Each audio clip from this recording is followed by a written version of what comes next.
Hi. Just go in the comments real quick. Yeah. Miss anything? Tell us how it looks, guys. I'm getting better. I mean, it looks really good on my end. We have our now. mic selected correctly, right? No, I didn't check that. I'll check the mic real quick just to make sure that's all good. Hey, buddy. No, it's still on the MacBook Air. All right. How do we sound now? We should sound better. Okay, cool. Even better? Awesome.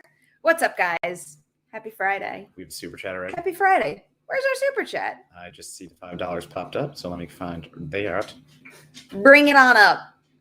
I think you can actually just click it up top. Wiley's here. Okay, cool. Hello, Wiley, and thank you for the super chat to start us off tonight. So I know what you did last summer. Show ended today. I really enjoyed it, even though the writing was sloppy. Hope we get a season 2. Did you watch any of it? I didn't. No, neither did I. I did the activation and immersive haunt, which was very fun. I saw. That looked like a lot of fun. That was a cool thing. So Amelia, did you watch any of it? No, I also went to the haunt, but did not do any of the things. Sometimes that happens. I did it on my own, but cracked it a little too soon. You did, yeah. So I didn't get a chance to. Everything I heard is kind of what is said in this comment right now. Like my friends that did watch it, I think Andrew and Trace did. Our friends, did they like Ari, it? Drew. I think Ari liked it. Okay. I think Ari was pretty plus on it, just saying it's fun, it's goofy, it's silly, it's a new version of I know you did last summer, but the streaming version for a new audience. If I ever have time, I'll give it a go. Yeah, that was the issue. It comes out around a busy time for us, especially. There's a lot of movies to watch right now. I have so many. It's award season time stuff, so that's the priority for me at the moment. Yeah, I just Licorice Pizza. I just booked. Yay! I'm doing Ghostbusters. I didn't see Ghostbusters yet. I'm a little obsessed with Licorice Pizza. You are? Okay. I'm very excited for you guys to see I'm excited for it, so I'm not. I'm trying to think of everything else that I still have to watch. I mean, we just got Passing. Passing is great. Did you not see Passing? I was gonna say. I saw Passing. Did you not see Passing at Sundance? Virtual Sundance? No, I did not. Oh wow. Okay. I thought you two would have watched it together. I think that was when we had to do different times because we had different assignments on. Okay. Passing is great. I had to watch Prisoners of a Ghostland or something. Something like that. Yeah, I watched. That's right. I watched that. I don't like that. Yeah, that wasn't good. That wasn't the cage that we wanted from that. Hey. Oh, I was gonna do the loud and clear one. Where did it go? I don't even know. But hi, Christy. Special hello to Christy, who's finally back watching us live. Great. So now it feels like the community again. I mean it. Happy to have you back. This is a weird. I have to get used to this placement of the camera. We keep switching each other's places. We have to get used to the setup every time. Tommy also had written that he hears us laugh. Oh, there it is. Did I put that up before? You did. You absolutely put that up before. Oh, I think I just automatically looked towards the end of it and saw Go Devils and thought I missed something. That's a new feature. Hide current comment. Still cannot believe that Matt is only using shampoo and conditioner for his glorious It's not as glorious anymore. It's just a regular cut now. Do you use shampoo and conditioner, or do you use a 2-in-1? No, separate. Okay. I do not 2-in-1. I would not allow that. I was just Did you watch The Wilds? I was rewatching some of The Wilds because of an interview I just did, and there was a very funny joke about never using 2-in-1 shampoo and conditioner. We're getting called out for being late. We should start a chat betting league to see who can guess what time the stream will actually start each week. So I will take those odds. For the record, I was here early tonight. This is true. This is very true. I'll always admit when it's my fault. In our defense for this week, we were setting up a bar. I know. No one can see that though. Yeah, no one can see everything else around that we've been doing. So you can just blame me for this. That's fine. Your shirt. I'm just first noticing it now. You didn't have that on when I came in. I didn't know. Fuck yeah. I love tonight. We're both Sunnyvalers today. I know. Yeah, nasty. There's a reason why. I definitely don't identify with Sunnyvale whatsoever, but I needed to be able to embrace Fear Street and also my favorite movie of all time tonight, and it required that I wore this sweatshirt. I just like the color red, Fine. so I went with the red one. Fine. That was as simple as I made it. I did not go any deeper on that. Do you want to just jump into everything we have to talk about today? Oh my God, there's so much. There's so much. Okay, there's so much, but there's also nothing. All right. What are we supposed to talk about logos for an hour? Yeah. I mean, to be honest with all you guys. I didn't fully participate in the coverage today. Like, I wasn't online covering it like a lot of other people were. So I don't know. It feels like I didn't get the full experience as far as, Disney Plus Day is here and this is dropping and you should cover it and share it. But based on, the limited perspective that I did have, It seemed like all it was a 15-minute video that plop dropped on Disney Plus, and it had a whole bunch of logo reveals and release windows, and that was just about it. I think they wanted everyone else to do their marketing for them. Like, literally, they had nothing much to show. They said they tried to do this big to-do. They called it Disney Plus Day, but like, this wasn't DC Fandom or anything. This was literally just, as you just said, a little video of some cobbled together footage of like, look at all the new stuff we have coming up. Okay, so it's a bunch of logos, some footage for Moon Knight, She-Hulk. There's one more Very in there. minimal. Right, again, 30 minimal. seconds. We're talking 30 seconds of footage. Yeah. So like, what do we really have to get excited about? Yeah, I don't know what Disney Plus Day. Well, I also think that, not to make this a Marvel versus DC thing, I always don't want to do that, but DC Fandom did happen fairly recently, and I think what they've done, I think they've done a really good job pivoting to the virtual con kind of feel where, everyone's online at the same time and there's a schedule and we're waiting for, the film we're most excited about. And then even if it's something that's not on your most anticipated list, you have this moment where you're experiencing it, and you're experiencing it with the community of fans, but also the stars and the folks involved in the movie feel like present and like they're there. And I'll say that the Obi-Wan stuff was my favorite as far as how they packaged it, because there was more, star and filmmaker involvement, but even that can't quite compare to the presentation value of what they've done at Fandom. So I just prefer that format versus what we got today. Yeah. So so D23, I guess, is next week. Is that correct? Is that happening? Is that just an online thing this year? If D23 is happening, then it makes sense that they dropped absolutely nothing. Apparently D23 is happening next week. Look that up. So I guess this is just this is just the introduction to D23. This is just to get people excited, and they're gonna save everything else. And again, I mean, I think the issue was they built it up as a big to-do. They built it up as a big thing, when what they should have done is just drop this as a really quick introduction to say, like, get excited for D23. Did they build it up as a big to-do, or didn't? Did we? Did they say that they were doing Disney Plus Day and we built it up as a big to-do? I think that is a very fair point. At this point, we do again, I believe that Disney doesn't have to do anything. Is D23 really happening? Can someone confirm that?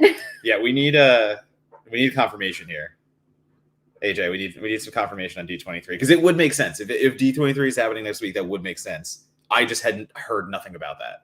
I'm not saying I don't believe you, AJ. Maybe this hasn't been on my radar, because I almost tweeted the other day. I'm like, what happened to Thanksgiving Comic-Con? Is that happening? And apparently Koi is going, so I guess it is happening. Yeah, have fun. Have fun, buddy. Yeah, I'm going to go home and be with my family for the holidays. I'm going to not go home and be with my family, but I will be. I can't find that right now. Did anybody comment on D23? Not yet. Oh, it's park stuff. MK Songbird said it's a lot of park stuff, which is what I would believe. But it's like, even if they did do a whole bunch of stuff at D23, like, it still feels like a little bit of a little manipulative to make like Disney Plus Day and then do it like this. But I don't know, whatever. All right, so just first we'll get Black Hawk. It's good to see you.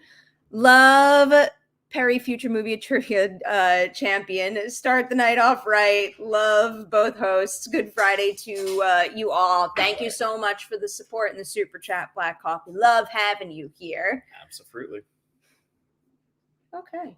What? That's a very Matt thing to say. You can't see this. He is getting a glare over there. Come on. It was just made, and it was choice. Okay, so yes, all right. D23 is happening. That's fine. It's going to be mostly park stuff. I don't know. Do you think they're going to hide and sneak under the radar some things for D23 at this point? I guess because we can start going through everything. I mean, there was plenty of stuff. There was plenty of talking points, I guess, to call them to like start a conversation. You mean in that package? In the package, yeah. We saw a bunch of logos. Yeah, right, everyone covered it. They definitely got a lot out of doing what seemed to me like very little. Where do you want to start? Well, we called this the best of D23, so maybe let's start with picking our favorite thing of the bunch. Okay. Do you have one or? Well, I'm gonna say my favorite piece of material that was released was the Obi-Wan stuff, and I think that's the case for a lot of reasons. One, because I'm very excited about that series, but also because I watched the Marvel stuff first, and I feel like that video was just far superior to me. Where it we didn't necessarily get any new footage, but I thought they did a really good job dropping non-spoilery story details to give me a little something to chew on. They paired it with beautiful looking concept art, and it just it felt like a true tease to me. And I was very excited by that. And it did I was already excited for the idea of seeing Ewan McGregor's Obi-Wan and Hayden Christensen's Anakin reunite in a series, but hearing them talk about it and seeing that concept art, that made me even more excited. And at this point, I didn't know that was possible. I'm slowly getting back into the Star Wars stuff, I'll say, in a way. Like, I don't have that fandom from the new movies and things of that nature. So I was like really late to The Mandalorian, and I really liked it. So I'm hoping I'm probably gonna do the same thing with Obi-Wan, to be honest with you. Like, I will prioritize other things. I'll probably watch it later than everyone else, and I'll probably love it. Like, that's the thing. Mandalorian like won me over, like at 100%. Oh wait, there it is. Does this mean the connection's not good? Yeah, do you have bad connections? I don't know. I mean, the next time my connection is bad, I might say that I'm streaming from a potato. Because what we're looking at looks okay. It does look okay. If this is bad, let us know. There was another one. If you go back to where Rick's shared his favorites. Yeah. Top 3: Obi-Wan, X-Men, and She-Hulk. Yeah. Good choices right there. If I'm gonna pick something that I'm most excited about, I think bias, it's going to be Moon Knight, because we know Benson and Moorhead are behind it, and creatively, and again, like visually, you can tell it's something Benson and Moorhead. It's darker. It's a lot of shadow manipulation. It just looks a little different than what we've seen so far. Mm-hmm. In the trailers for Hawkeye, it looks a little more bright and Christmassy, and like that's what that vibe is going for, like Shane Blackish. And looking at the stuff we have seen, WandaVision, Pleasantville. Captain Winter Soldier, a little more actiony. This looks like Moon Knight is going to be darker. It's going to be a little grimmer, I think might be the word. I'm not going to say they're going to go horror territory. Like, they're not going to let Benson and Moorhead do anything that they've come close to in their other movies. Because we already know Derrickson left because of that kind of thing. So, like, they're not going to go horror, but I'm excited for Moon Knight just from what I've seen. Can you explain a little bit about who Moon Knight is? All right, I'm not. Noon Knight. I'm not again, comics I'm not great on, so like the backstory, I'm just going as I think I've said this before, like my Marvel knowledge, comic book is not great.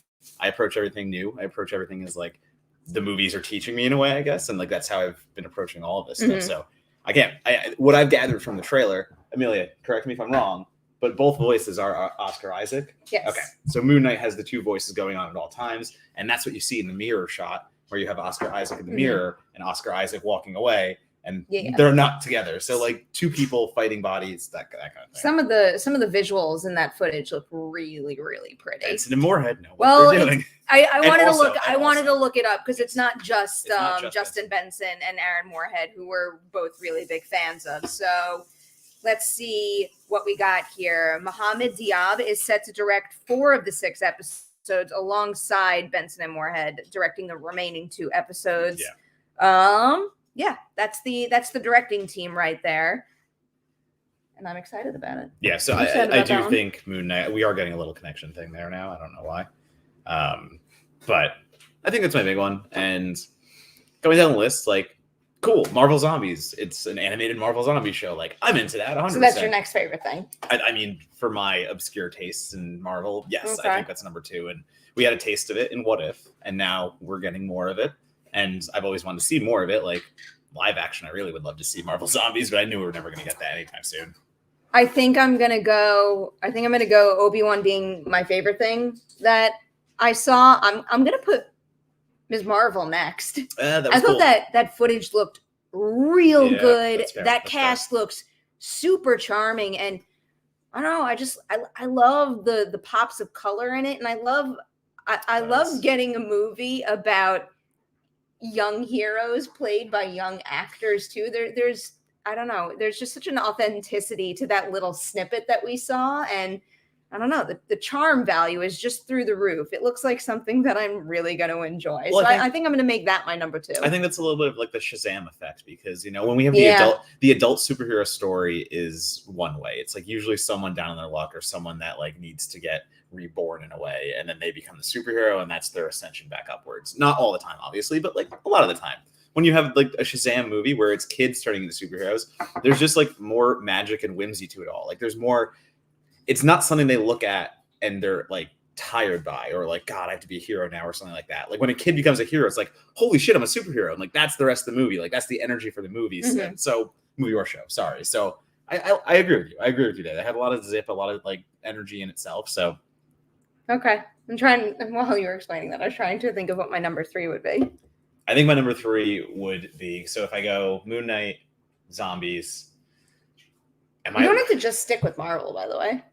So can I just use the Predator stuff? Yeah, okay. Go for Predator. I mean, I will go for Prey. I was gonna say I will go for Prey. I have conflicted feelings over the entire universe of the Predator movies because Predator, the original one, is like one of my favorite action films, like action sci-fi. That blend, I think it's one of the best at what it does. Nothing after it ever lives up to that in any capacity. Like the Predator franchise is not great. I did not like The Predator. I think Predators needs more credit than it gets. I like watching that movie. I've tried Predators numerous times, and every time I'm like hit and miss on it. I watch that movie a lot.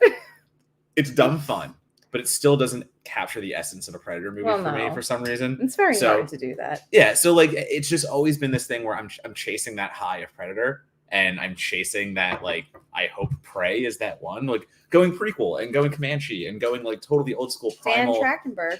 I love Trachtenberg, 10 Cloverfield Lane, all that stuff. Prey looks like everything that I'm going to love. It goes back to the primality, just the fights, just the hunt. That's all it is. But I'm still going into it a little conflicted because I'm like, well, I've been let down by so many other Predator franchise entries. Yeah. I'm like, I hope this is the one that really comes back, like hard, like really comes back with a vengeance. I've got faith. I've also got my fingers crossed. Right. Well, no, my fingers are crossed. Like I'm going into this like excited. I'm going into this looking at the poster's very cool. Just you have the Comanche warrior and you have the Predators standing behind her. I think it was just an image, right? Yeah, just an image, just a single shot. It's striking. Yeah. I'm into that too. I think I have to give my number 3 spot to Hocus Pocus too, though. Yeah, it's a good job. I mean, growing up watching Hocus Pocus more times than I can count and watching it more times than I can count as I've grown up over the years. Yeah. And then seeing the 3 of them back in character. That's a big deal. Like, I know we've been talking rumors about more Hocus Pocus for a long, long time now, but I never really thought we would see the 3 of them as the Sanderson sisters again. And then, like, there they are looking incredible in the costumes. It was very fun to see. And it was very fun to see how seamless the transition was. Like, you put their images next to each other from like, either movie. Good. They look so good. They look exactly the same. And, like, that's not saying that is any vote of quality. But, it was just familiar. And it felt good and comforting. And you see that image and you're like, I want an image of Doug Jones now. Oh, my God, I know. I want Doug Jones. Bring Doug Jones back in the fold. It's just... Well, and if we're talking about Hocus Pocus transitioning into like we got a logo for the new Agatha show, and like I'm excited about that. But like, oh, it got a logo, and it's like, goddamn, like we know it's coming, we already know it's a thing. I'm just like, give us something more than that. Just give us like you were saying about having the actor or actress, like having someone there to talk about it themselves. Yeah, it would have been so great to see Kathryn Hahn just in that video, then like talking about what's coming. This is gonna sound like a really obnoxious like brag, but I just want to emphasize the point because last night I went to a Power of the Dog event and Kathryn Hahn was the moderator of the post-screening Q&A, and then she was at the party and we had the opportunity to like chit chat with her for a little, and like what a fucking lovely person filled with energy and good vibes. So, you know, if there was more of an introduction or a statement from someone with such an infectious enthusiasm like her, I think it probably would have upped the hype for a show that people are already excited about. But again, to have that kind of star audience interaction is part of these announcements. So yeah, like I wish they had incorporated some of that. It makes people more excited. It makes people Do you think the Agatha show is going to take place before or after the events of WandaVision? Oh, I think before. It's called House of Harkness, right? Yeah. Before. I think we're gonna go before and we're gonna see what happens. No, after. You're going after? After. Do you know things that we don't? Well, I was gonna say, is there a comic run? Or? No, I don't know things that you don't. Well, I was saying like comic run. Is there like? No, but the character that we see in WandaVision is not the Agatha Harkness from the comics. Got it. Agatha Harkness in the comics is an anti-hero. Mm-hmm. So the fact that she's straight villain is questionable. She has strong ties to the Fantastic Four, which is also coming. Well, maybe she's not. Maybe it was a situation where we were watching Wanda's story unfold, and this series could maybe reshape what she was doing in the series from an anti-hero perspective. It could. I think it's going to be kind of a stealth sequel to WandaVision because of Billy and Tommy. Because Agatha has such a huge tie to Wicked and Speed, and that's what ultimately makes Wanda murder Agatha. Got it. So, Andrew wants to know what your favorite thing from Disney Christy. Plus Day is. I'm super excited for Disenchanted. Yes. I fucking love that movie. I'm also very excited to see the X-Men animated. That's X-Men right. come Yeah. back. Someone else had said X-Men in the chat and we missed it earlier. Or no, we got it. I think it was on not Ricks and Morris. But I actually, if we're going back to it, like maybe tied for third is that X-Men cartoon. That X-Men cartoon is just nostalgia for me, even just watching it on like Saturday mornings and things like that. So it's like if Batman the animated series came back. Yeah. Like it's the same scale. Well, and then like playing the video games too. Like I still have like the arcade machines for the X-Men cartoon and stuff in my head, and like playing the Super Nintendo game. I think, or I forget what system it was. So like my niece went through a phase where she was very into the old school Spider-Man animated show. Got it. Old school. Yeah. It was very funny watching her watch that. I don't know how she found it, but now she has a new obsession though. The obsession makes me extremely happy. What is it? Dinosaurs? It's Nightmare Before Christmas. Oh, that's right. You said that. She's very, very into it. Like I thought it was maybe just like a little phase. Like watched it a couple times during Halloween, but every single time I FaceTime with them, she's watching Nightmare Before Christmas, and it's great. All right, super chat from Travis. Hello, Travis, and happy Friday to you. I would like to see the Predators doing battle with the creatures from Edge of Tomorrow, learning new ways over and over how to defeat them. That'd be really interesting. So like smash them together. I thought it was like a funny, cool suggestion at first, but that's actually really interesting. But like, yeah, that would be super interesting. Where like the learning is the interesting part of it, just like being in this simulation in a way, I guess, or like getting better. Like that would be that. It's kind of like how would that go? But like that's pretty cool. There's definitely something to this idea here. Write that goddamn Wait, take the super chat away, Travis. Put it in your back pocket and write it, and then go sell it. You go. We'll make sure you get credit. It sounds really cool. The original X-Men animated series is the GOAT. Spider-Man cartoons. What's the last one I said? Somebody called out the theme song of the X-Men cartoon, and like I could hear it in my head. I can hear the guitar solo like wailing. Like that and the Power Rangers theme song are just forever in my head. Power Rangers forever. Yep. Do you know what brought me great joy the other day?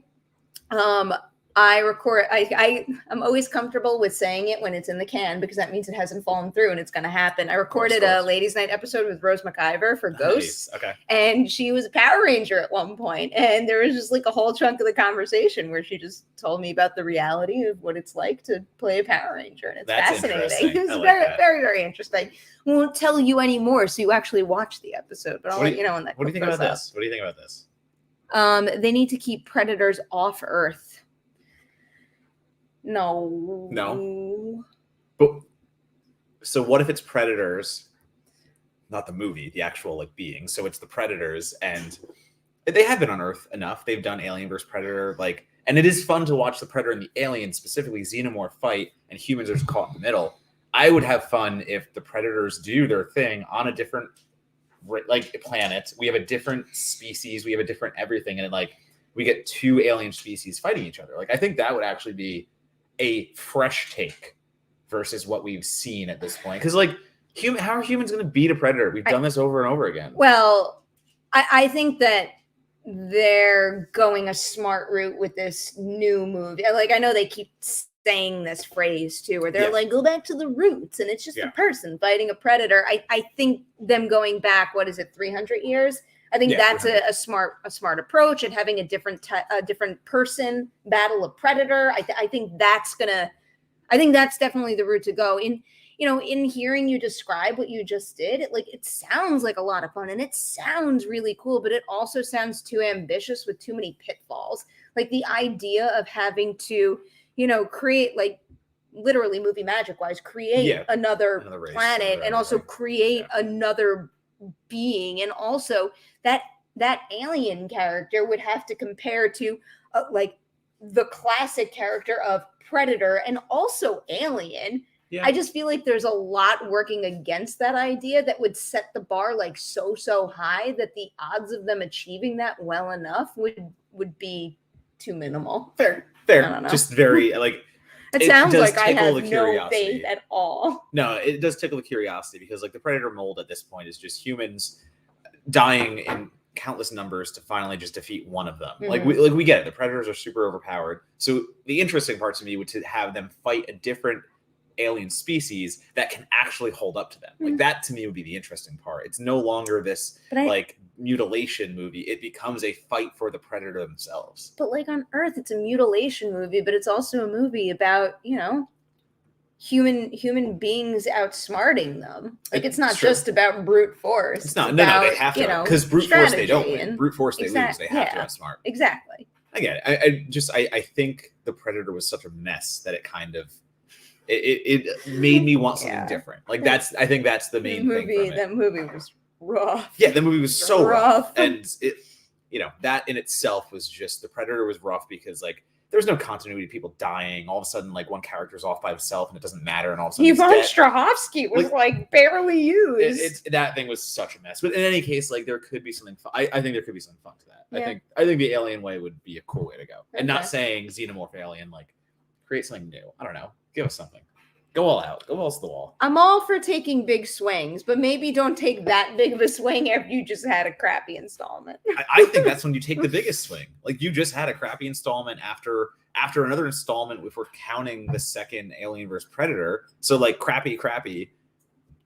A lot of people didn't like Predators. Screw it. Go big. Like why try to recreate what Predator itself, the original movie, when you can just do something completely different? You have carte blanche now. You failed numerous times. Screw it. Go. I think the Prey route is the best route they could have gone. I'm very excited for that. I'm excited. I am very excited for it. Don't worry. Which ones didn't we talk about?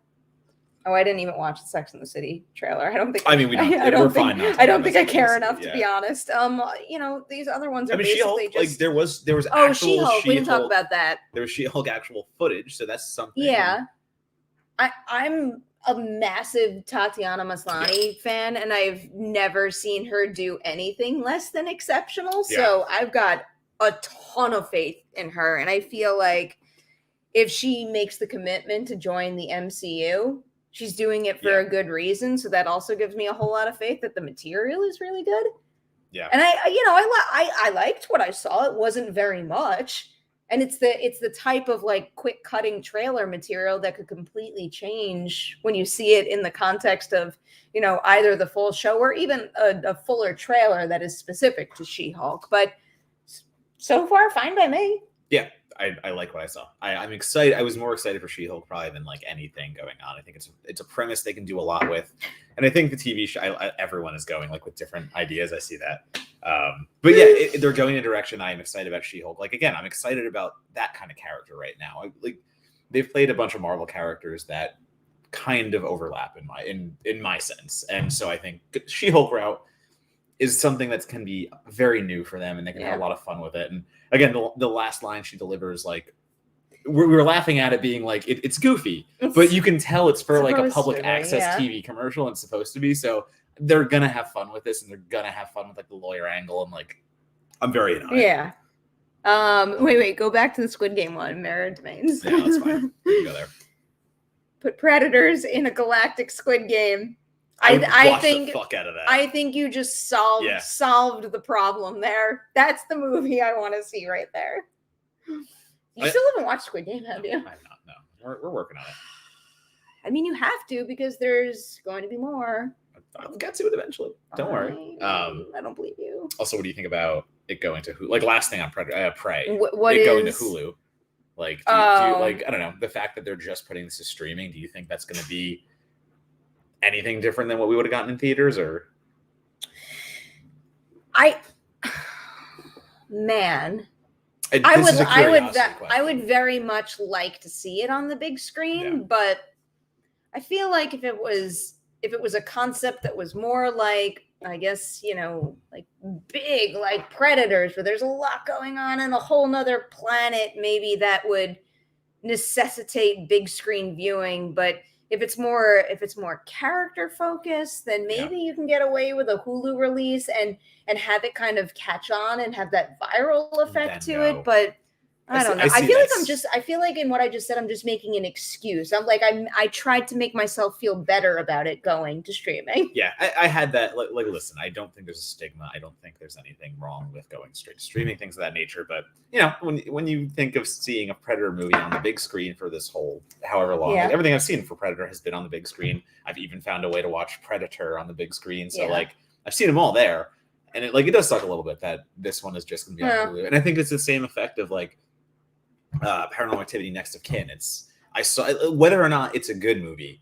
I've seen every one of those Paranormal Activity movies in a movie theater, like on the big screen. So like again, the fact that it went right to streaming, I didn't think it was going to be a lesser movie because of it. It's just a little bummer because it's like I would have loved to seen that in a theater atmosphere as well, like the rest. I've gone to more screenings in the last 2 weeks than I have all year, and I'm very much okay with streaming. It's just it's the future, and it is what it is, 100%. And I'm fine with it. And I've still enjoyed movies just as much at home as I have on the big screen. But these past 2 weeks have reminded me just how much I like being there with other people and having that communal experience. The communal experience is a big thing. Again, for a horror movie or like an action sci-fi horror, that mix, it's the best thing to see in a theater. Unrelated, but have you watched any Cowboy Bebop?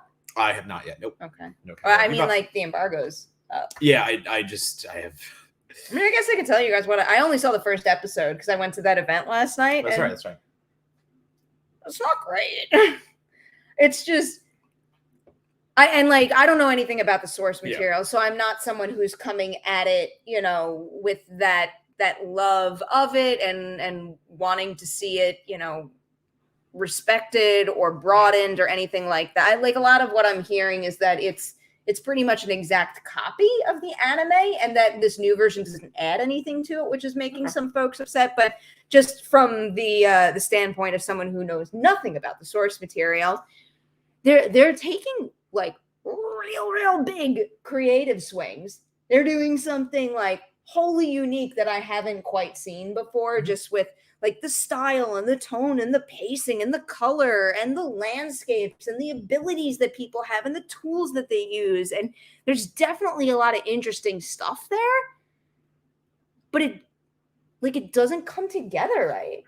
And because it all doesn't come together right, it winds up feeling very flat, which is very strange when you have all of these like big like eye-catching things about your show, but it's not quite gripping you and you're not kind of catching that wave of energy. You know what I mean? Well, and the hard part is, I mean, like, number one, like, this is the comparison immediately because, not a lot of people like Death Note on Netflix, and like I was fine with it. I just thought it was what it was as an adaptation, and I'm all for an anime that can translate to screen, and if you can recreate the energy of an anime, which I have not watched anime in a long time. Like that was me as a little kid on like Cartoon Network when it aired there, but like it's been a long time. So I still know what that kind of energy and what that kind of animation looks like, and if you can recreate that on screen, like that's a pretty big feat itself. But it does have to. I know it does have to come together. It does have to tell a story. The other thing is you only saw one episode. So like the other thing. We all know the first episode of a series is always the one that's hardest because you have to draw the viewer in. You have to tell them what this show is going to be about, and you have to hook them. So, like, I was thinking about it with Cowboy Bebop in particular, just because it's something like it's a completely different, like it marches to the beat of its own drum in a way, and it's like that might be something I have to get used to, but like I still can't shake the fact that something's not right with it. And I don't think anyone's giving a bad performance. I don't think the effects look bad or anything specific like that. It's more about how it's all brought together. So maybe it's more about the way all that was captured, the cinematography paired with the editing. I don't quite know, but something doesn't feel right about it. Yeah, I having not seen it, I can only it's not go fun. by what you're saying. Yeah. It really wants to be fun, and it's not it fun. I think that's what the thing is. That's a bummer because I want it to be fun. I want it to have that. But you can feel it trying to be fun so hard. When they the fake fun, that is the hardest. When it's just like it wants to be fun, but it can't pull it off. I'm just saying, like in general for a movie, when you have that just faux feeling of like, look at how fun we are. We have cool needle drops and we have cool colors. Like that's not all it's about. Like it's about other things behind the camera. No, it's not doing that. Like it really, like I could basically feel the show trying so hard in every respect, which makes it even sadder that it doesn't work. Death Note and Cowboy Bebop anime are actually pretty subtle. Unlike shonen anime, like Dragon Ball, where characters are yelling at each other. I actually did watch a little Death Note before that movie came out. I didn't dislike the movie, but it was like fine. I didn't love it either. I was so 50. The anime was really good. I burned through a lot of that really quickly. Yeah. Just looking through here. Was there anything else? No, just I mean, like I don't even remember the links that you had sent me. I mean, we can talk about the Better Plus Day. You know what a Better Plus Day? What's the Better Plus Day? Vought. Oh my god. Good for them.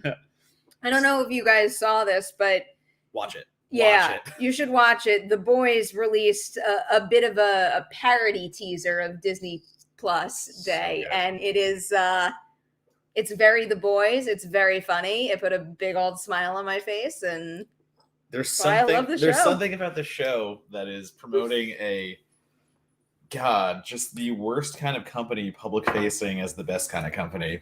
And they do an advertisement like that for Vought Plus Day. Yeah. The same day that Disney does theirs. You say plus like 20 like times. 30,000 times. It's great. They just end it by all of them saying plus, but like there were some very good little boxes ticked in that The Boys promo where you force oh my god, I'm blanking on the name of the actual character.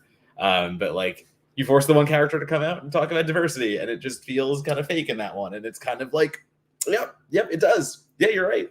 And there's just that the satire is kind of on the nose for the corporate reasons, and it does a really good job with the fake smiles. And I think it's not pulling any punches. It is both subtle and not subtle, it's fun. It's like poking fun at Disney Plus, but it's also like The Boys is a show that can do that because it's been doing shit like that all along. That kind of poking fun is baked into the show, so it makes sense that they would do something like this. Loved it. Yeah, absolutely loved Vought it. Plus Day was a great idea, a great marketing ploy, especially today. It just gets me more excited about The Boys season 3, which we have no idea. Oh my god, I can't wait!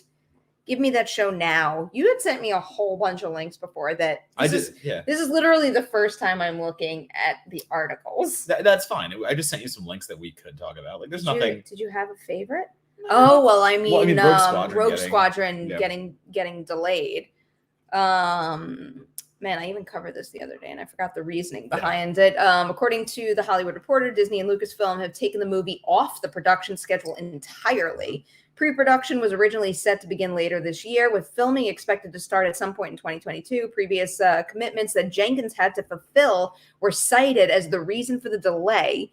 And given that the director is also committed to Wonder Woman 3 at Warner Brothers, it seems like that may well end up being what pulls her away. However, that has not been confirmed at this time. I will be so disappointed if that movie does not go back on the production schedule and just fades away. And especially with Patty Jenkins. I'll be absolutely crushed. What was that, like a Star Wars celebration thing? The video about her talking about her ties to aviation and all that. Like, literally, she's so excited about this. I already like her as a filmmaker. Yeah. I'm already obsessed with X-Wings. Yep. You guys know how I feel about March of the Resistance. I play it all the time. If you ever hear someone blasting it with their windows down while driving in Los Angeles, it's probably me. Yeah. The idea of her tackling a film Like that. It's just a perfect pairing to me. And it was hands down one of the most exciting upcoming Star Wars properties to me. So I will be absolutely crushed if that doesn't go forward. Stop making a face. I feel like you have, like, you know that it's doomed. No, Kathleen Kennedy is finally letting a woman direct a Star Wars, and now the woman is not going to direct a fucking Star Wars. Yeah. I'm very angry about it. I really want Patty Jenkins to keep this movie. So whatever that takes, and too, like if that means she has to do Wonder Woman 3, if that means she has to do something else first, just keep it for her. If that means that Star Wars has to shuffle things around, like we haven't heard anything on like J.D. Dillard's Star Wars and things like that. Like we still have all these other movies. What is J.D. Dillard doing right now? Where is he? Apparently he was working on a Star Wars. Like he announced that a while ago, but like there's so many things that like they've announced.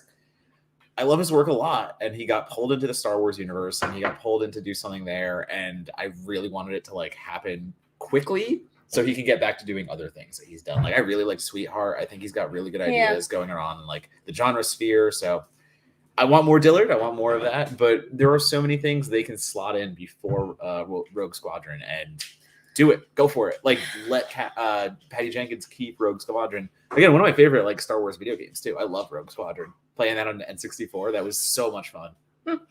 Need a super chat. Yeah. I'm afraid to look at what it was for multiple reasons. No, you're fine. Okay. Great season, Perri. Can't wait to see you again. Caleb, I appreciate you so much. I've said it a million times, but just know that I appreciate you so much, especially right now. You are the best. And because you're here with a super chat, we'll talk a little fantasy very quickly. Yeah, like a minute. Basically, the only thing worth saying is that in our sleeper league, I'm 9-0. 9-0. And in your Patreon league, stop it.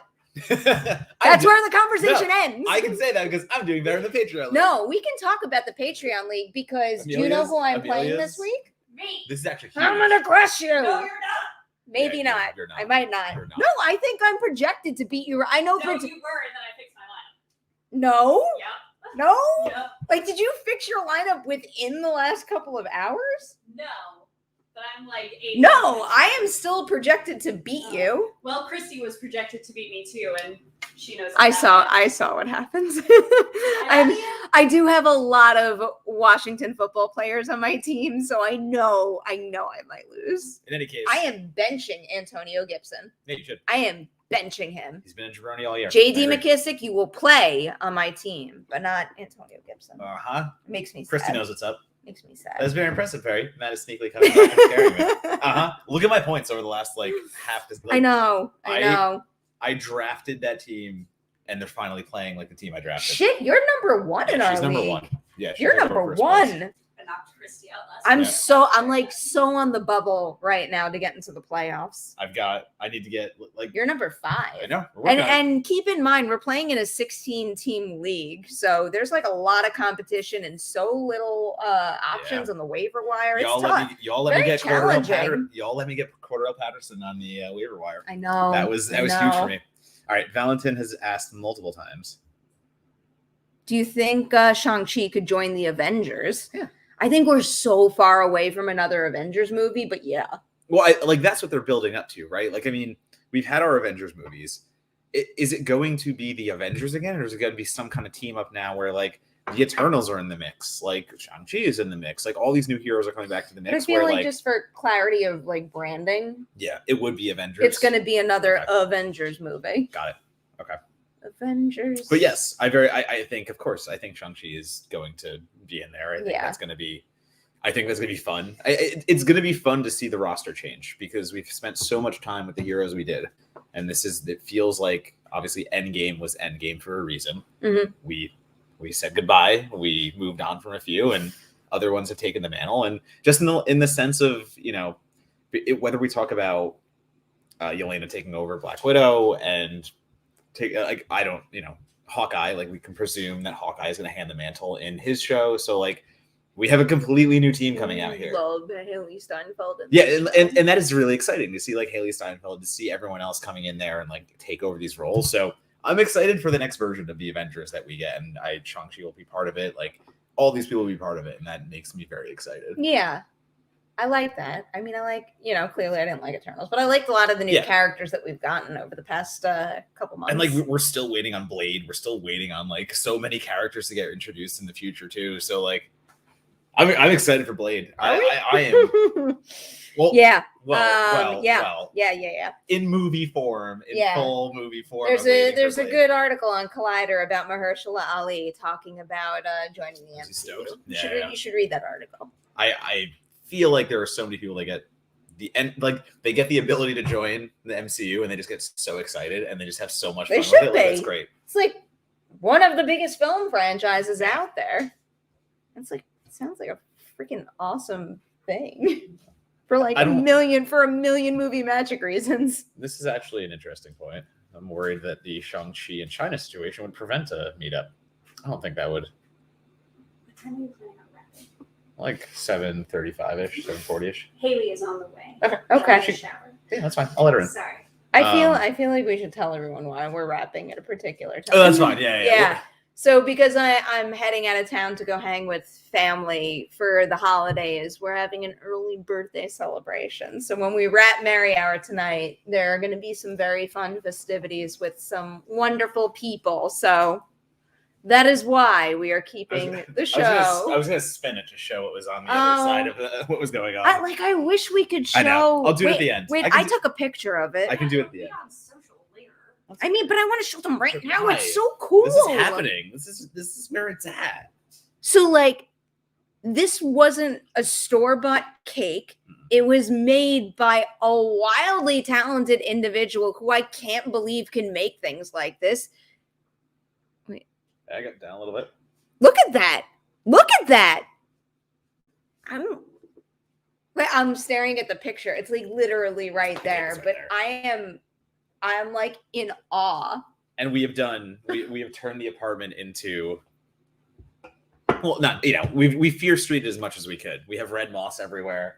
We have little touches here and there. It's real moss. It is real moss. What kind of moss is it again? Reindeer moss. I was about to say deer moss. Reindeer moss. So the way Christmas is the only way that I remember that. Reindeer moss. That makes sense. Sense. So is there a hand hidden somewhere? Just kidding. I'm just kidding. All right, wait. I feel like it's like hiding the matzah. We have a few things we can talk about here. Somebody keeps bringing up reshoots about Doctor Strange. Oh, is that a? Someone sent that in the Patreon Slack, and I meant to read the article on my way here. I think MK Songbird sent it. I think that worries me because not only do you have Derrickson leave and you have somebody else take over, it's obvious that Scott Derrickson left because he couldn't do his horror vibe and he couldn't like go full force into that and he couldn't make the movie he wanted to. So it makes me think that Marvel was like, all right, number one, we're going to part ways, and it was an amicable parting of ways between both of them, but they got to make the movie they wanted to make, and it's going forward, not as scary, not as spooky. And if you're doing reshoots, now it makes me think that they're going back and even retooling what Derrickson did complete himself. And we're just going to have a completely different movie than the one Derrickson ever wanted. And I know reshoots are normal. Oh, I can't find it right now. Neil even tagged me in it when it was shared. It's a Hollywood Reporter article. I'll go back. Hold on. I'll go back. Wait. I'm gonna find the article because it is worth talking about. No, that's fine. That's fine. I'm gonna go back to I don't know. I'm going to go back to I'm worried about Shang-Chi and the China situation. I mean, do we think that China, doing what they did it with Shang-Chi and kind of having its issues, does that mean Marvel balks then at bringing him into collaborative movies? I don't know. Shang-Chi still made a ton of money, but it still did what it had to do, even with that setback. I wonder if you move forward just putting him in everything and say, listen, China can do what it wants to do. They can have the stance they want to take and keep going forward. I only heard some of what you said, but with a topic like that, I'd probably want to do my research and really read up on it before talking about it too much. Here's the article. It's from the Hollywood Reporter, and it's titled "Doctor Strange Sequel Undergoing Significant Reshoots." Okay. This doctor is on call till Christmas as the actors and crew shoot 6 days a week until the end of the year. Let me get into the meat of it a little bit here. The article says, in what sources describe as being significant, the new shoot, there's a fucking ad that's A cutting. paywall ad. That was so annoying. It like made a frame that worst. cut off the words. Yeah. In what sources describe as being significant, the new shoot taking place in Los Angeles is both additional photography and reshoots. How significant? Insiders say that Cumberbatch and company are undertaking 6 weeks of shooting, if not more, working 6 days a week. Sam Raimi remains as Helmer, and Loki writer. It is unclear what actors in addition. Blah, blah, blah, blah. I mean, that can mean so many things. Like, that's the thing. You can mean so many things where maybe they're adding a character. Maybe. A source played down the severity of the shoot. Okay. And the quote for that one is, even while in the middle of production, Marvel is scheduling you for more shooting, adding that the size and complexity of Marvel movies necessitate additional photography. Yes. And that was what Amelia said too. Most movies undergo reshoots. Yeah. That is a thing that just, it's like when everyone gets up in arms when like the first cut of a movie is 3 hours and 30 minutes or 4 hours. That's normal. It actually is very normal for a first cut to be that long because it's the first cut. Like when me or you write a draft, it is often like 300 words more than it should be or something of that nature. And then we figure out what needs to stay, what needs to go. Like that is just the nature of how these things do go. Yeah. Continuing on here, one insider scoffed at the size and scope. We've had bigger reshoots on other MCU movies. However, other sources have their eyebrows raised at length. They're here until the end of the year. That's like a whole other movie. Several factors appear to be driving the shoot. One insider said about 2 weeks are dedicated to principal photography that was held over from the initial shoot that took place in the UK due to what is described as actor availability issues. The insider played down concerns that the reshoots were related to retooling the story. Okay. That's the thing that I would be most concerned about because, like, and I think it goes on to say there's another reason for the shoot concerns catching up on production slowdowns from COVID-related matters that hit the initial UK production. Like, I understand severe scheduling issues because of the pandemic, and also because the Marvel Cinematic Universe is one of the most massive franchises out there. And I would understand if having their release and production schedule rocked would cause issues with actor availability. And also, this is just me speculating here, but maybe needing to retool certain things in order to accommodate the new flow of release. Yeah. You know what I mean? Yeah. But I don't know. Like the main thing that I care about is what they just said, is that it's more described as actor availability issues. The insider played down concerns that the reshoots were related to retooling the story. If this report said the issues were related to retooling the story, that would probably be a bit of a red flag for me reading this article and not knowing anything about what's truly going on behind closed doors. But like the way that is phrased gives me hope that it's like normal. That's what it is. Normal I get stuff. That. Was there something else? There's no shot, right? There's absolutely no shot that Blade goes R. There's no way. I'd be absolutely shocked. It's the conversation again of just like bringing Deadpool into the Marvel Cinematic Universe, because we did get our R-rated Deadpools. Like that was Fox, though. I don't think Disney and Marvel and the MCU. Did anything with Prey talk about ratings? I mean, I'm sure it's going to be R, right? I think How can it not be R? I think a Predator movie you have to stay R. And again, I think that's why isn't the Predator PG-13? Is it? I think it is. Go look that up. But like, you're putting that on Hulu for a reason, and I think that might be why it's on Hulu to begin with, because you're disassociating it with being on Disney Plus, with being on anywhere near Disney, and and its brand, the House of Mouse. So that is what we're doing there. I think we're putting it on Hulu so we can get away with an R rating, and we don't have to tie it to our other properties. Mm-hmm. I need a better version of the poster to zoom in. No, that's totally fine. So I think I don't think we knew anything about. You're really struggling here, Perri. I am really struggling. Really struggling. Well, the rating. You could just go on the IMDb. The rating. I went on Wikipedia first, and the rating isn't in the little. Didn't you learn anything from college classes? Like, never go on Wikipedia. I never went on Wikipedia for college classes to begin with. I read the books and wrote my reports. Oh, you're better than I did. I didn't read any of the books. I read, so that I'll explain the truth behind that. I did that when I became a really good student in college. In high school, I might have read like 10% of the books that I was assigned rather than reading the Cliff or Spark Notes. I never read any of the books in high school. And in college, I was a bad reader in high school. Did you ever use Rate Your Professor in college? Write your professor? Rate your Oh, I am aware of that. Yes. So I would pick. I never actually used it, but I read it a couple times. I would pick my schedule based on Rate Your Professor. I would go to every professor. I'd find the ones that never did like, or I'd find the ones that had open book tests and open book essays, and that was my entire schedule, like all through college. I used that thing to my advantage so much. All right, so I'm on IMDb, like you said. Where the fuck is the rating? All right, Perri. Where's the rating? Talk about here. Where's the rating? Answer the super chat. Wiley Todd, thank you for the super chat. Hey, Barry, quick question. Do you still work for Collider or doing more freelance stuff? If you don't want to answer, just want to support, fuck you. Sorry, continue. That wasn't a fuck you to why. Like, that wasn't a fuck you to you. Yeah, no, not at all. I work for Collider. I've worked for Collider full-time since 2014.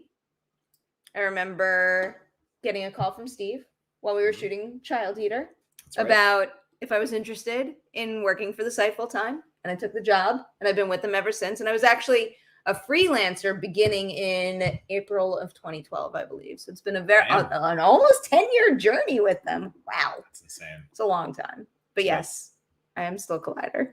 It's about as long as I've been doing this thing. It's about decade. Oh my god, you know what else I saw today? Well, I'll give you credit for this. It was very easy to find the rating of the Predator. It's rated R. The Predator was rated R. It took so long to figure that out that the Predator was rated R. It's Facebook. Okay, so I'm gonna do this one. Do you ever go on Facebook? No, I rarely go on Facebook. Motherfucker, I'm never gonna be able to find where it is. From Hannibal. It's literally like the thing that I'm looking for has literally been at the top of my little feed all day. Was it a picture of us on the set of Child Eater? It signified that we've been friends on Facebook for 9 years. You can view your relationship and stuff like that. Where? I read this Annabelle thing. Okay. Hi, Annabelle. How are you doing? Apologies if brought up already, but what are everyone's thoughts on the Book of Boba Fett? Have a great weekend. Perri burning through an anime and the gun show cemented the stream. Dude. I'm working out, dude. Whatever. I'm looking forward to the Book of Boba Fett. I feel like I'm not any more excited for it than I was when the last season of The Mandalorian ended, though. Because has there been much? There was like news about Book of Boba Fett fairly recently, and I feel like I missed it. You're again touching on my disassociation with with Star Wars. I feel like being like Star Wars is Star Wars. I feel like Annabelle is getting at a specific reason why I should be more excited now than I was like a couple days ago. Oh, is this it? I mean, that's our friendship that I found there. No, but like it made like a whole big thing, and it said 9 years. Oh, we made it 9 years. There you go. It had like a whole nice thing. You should wish my birthday. Oh, it is almost your birthday. Where is? Whatever. I give up. But we've been friends for 9 years on Facebook. That's your fault. October. So we friended each other like about a month after Child Eater screened. We friended each other because I reviewed your short, and that was around that was New York City. I feel like you messaged me on Twitter. I was Twitter. And then did we like hang out right after you messaged me on Twitter? It was at a screening because I remember I heard your name. I was looking at some of those pictures. So like technically we met in 2012 and then we lived together at South by. So I feel like we had to have spent a considerable amount of time together between the festival and that. Right? Am I getting my dates wrong? No, I think you're right. I spent one night with you because I lost a hotel before we stayed together. But that was after me, you, and Al stayed together, no? No, that was before. It was the other way around. I don't know. We need to figure that out later. We'll figure out our friendship later. Yeah, we'll map it all out for you guys. Just figuring out how we get friends and how the hell this live stream started. So much stuff. Did you find more stuff? We haven't. Don't put this on screen. If you tell me not to put it on screen, I'm going to put it on screen, Andrew. And I'm talking to your avatar right now. I'm not looking at the camera. Take it off screen now. No, now I'm just going to leave it up there. I'm just going to leave it up there. Fine. This sounds like an episode of You. Could be. No, it couldn't. No, it couldn't. No, it couldn't be. 9 years is a lifetime in internet years. It actually is. That is fair. I've talked to people online for a year, and I stopped talking to them. Like literally, that's happened before. I feel like I've been a little struck by how long I've known people in our industry at this point. Because a lot of people, like, you know, like 10 years ago is about the time that I met like a lot of people. No, that's fair. I'm sorry, this is all like inside baseball stuff. We just like started talking about how like we've been in the industry, who we know, and things of that nature. Kind of like fills my heart though. It's, you know, like it's a community that stayed together for quite a while. Between a lot of familiar faces. You, Angie Hahn, Christy Puchko, Rebecca, Polly, Walkuski back in New York. Like that was my first crew. Like that was my first like friend group in the critic circle, and the fact that like we're all still doing it and we're all still at our own like that's Angie and Christy really cool. are like doing their own like literally have like amazing jobs, and like everyone else is doing what they want to do. When you were saying that, I thought you were going to lean into like the fact that we're all still friends is really cool. But I mean, that is cool too. I like that we're still friends. The fact that we've all worked really hard and we're still in the business, that's like that really cool and speaks to how talented. Not even just in the business. I mean, like all on our different levels. Like we've all just ascended to some level in one way or another. And here, put up Arturo's. Is that the same? We're birthday buddies. Not exactly the same. I'm the day before you. There you go. I'm the 22nd. 11/22. Yeah, we got Nightmare. Do you know how I'm celebrating my birthday this year? 5 napkin burger. I'm going for a checkup and I'm going to the dentist for a cleaning. I'm going to have a fucking blast. That is such a stereotypill Perri birthday. It's not. It's like the anti-me birthday. It's just that if I want to get a cleaning, it's literally the only date available for my next 2 trips back to New York. So because it's my birthday, my mommy's going to come with me and she's going to hold my hand because I'm very scared. That's nice. I have to go back to the dentist, actually. That is the thing that I have to do. Have you not been to the dentist the whole pandemic? No, I took the pandemic off. I didn't trust it. I took the pandemic off. I didn't trust it. I don't know. Like it was my teeth hurt for your teeth. I mean, the last time I went, I had no cavities and I had nothing on the horizon. So, like, I guess I'm just someone with weak enamel. I actually have weak enamel too. It's like thin. Yeah. Super chat. You look incredible. Super chat. Wiley Todd is back again. Oh, guys, have you seen Licorice Pizza yet? If so, how's the soundtrack? It's my most anticipated for the rest of the year. Also, when are you guys seeing Nightmare Alley? I can't go beyond my social media reaction to Nightmare Alley yet. Licorice Pizza yet, but if you read that, clearly I love that movie. And I'll also add that, yes, the soundtrack is absolutely incredible. I thought I was annoying the people next to me because when I hear a catchy beat or a song that excites me, I will tap my foot or like my hand to the beat. And I am the biggest. Couldn't help it with this one. I'm the biggest mark for a needle drop, just like a really cheesy needle drop. Yeah. It doesn't have to be amazing. You don't have to pull from a catalog that like I've never heard of before. Like I like the most obvious song choice in the most obvious scene. Like it just gets me excited and happy. Yeah. Like screw it. That is one of my. I know everyone like comes down on it for some certain directors, but like it's one of my little pleasures. People come down on it when it's heavy-handed and it doesn't feel right. Like it feels like a device. Yes, but I think there are instances where you can benefit from the added energy that a needle drop offers while also leaning into your movie, the tone of it and the topic. Like, you know what does it very well? Honest to God, yes, I do believe that. And like that was another one that people complained about. They said like, oh, Fear Street was like just overloaded, but like, no, I disagree. I think it's fun in what it does, and it does the right song choices. It does all that stuff. A very big believer. The Return of the Living Dead is forever the best needle drop. All right, we should wind this down. We should. It's our time. It's our time. I feel like I don't know. How do we end this? Goodbye? No, not goodbye. Goodbye? Like what? Is that what people say? Like I don't know. Like I felt like we needed to make one more statement or something. You can follow me at Donato Bomb. Oh God. On Twitter, Letterboxd, and Instagram. We haven't plugged anything. We haven't plugged anything in forever. Like I do other things besides this. I should talk about them sometimes. Yeah, like, I do a lot of stuff. Follow me on the Twitters and social medias and things like that, and I will keep giving you horror content and other content at this point because we are now in award season, and I have to catch up a lot to do guild voting. Guess what I'll promote? Ladies' Night. I actually have 2 really cool episodes dropping next week. Okay. The first one I'm going to release is McKenna Grace for Ghostbusters. That's very cool. And she is so talented. She's so talented. I can't believe it. She really is. After that, it's Rosamund Pike. Rosamund Pike is on Ladies' Night. That's so And I'm still losing my mind about it. And do you know what we talked about? No. Doom.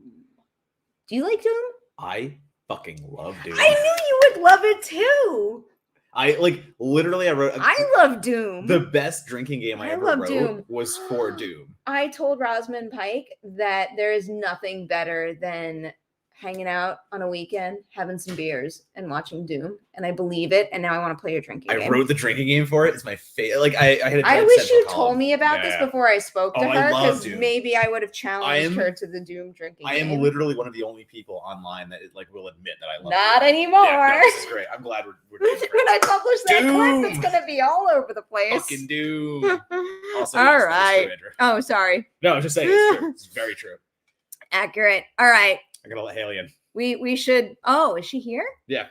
Haley's here. All right. We have to go, guys. Everyone have a wonderful, safe weekend, and we will see you next Friday with more.